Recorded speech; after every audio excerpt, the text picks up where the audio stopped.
сиқырлы жыл мезгілдері. Сәлем достар, көңіл күйлерің қалай? Бүгін біз сендермен бірге табиғаттың ең үлкен құпиясы жыл мезгілдерімен танысамыз. Бір жылда неше мезгіл бар екенін білесің бе? Қане, саусағымызбен сандайықшы. 1, 2, 3, 4. Дұрыс, 4 мезгіл бар.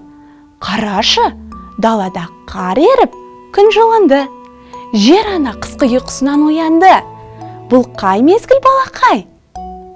Әрине, бұл көктем.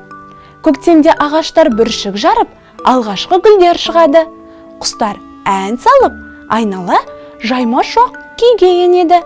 Көктем жаңа өмірдің бастауы.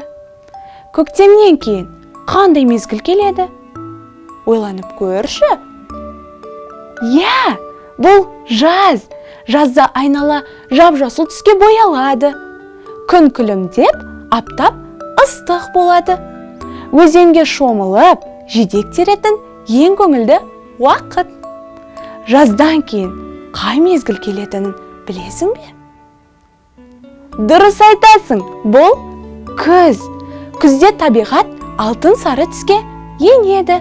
Ағаштар жапырақтарын түсіріп, құстар жылы жаққа ұша бастайды.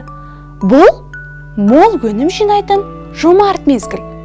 Ал күзде кейінше? Әрине, әппақ қыс келеді.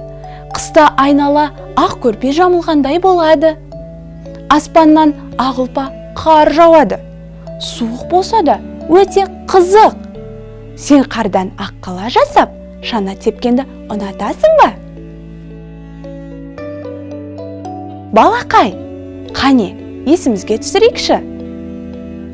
Жасыл түсті мезгіл қайсы? Жарайсың. Ақ түсті мезгіл қайсы? Керемет. Сары түсті мезгіл қайсы? Өте жақсы. Гүлдейтін мезгіл қайсы? Жарайсың, балапан. Сен өте ақылдысың. Міне достар, біз жылдың 4 мезгілін біліп алдық. Олар көктем, жаз, күз және қыс.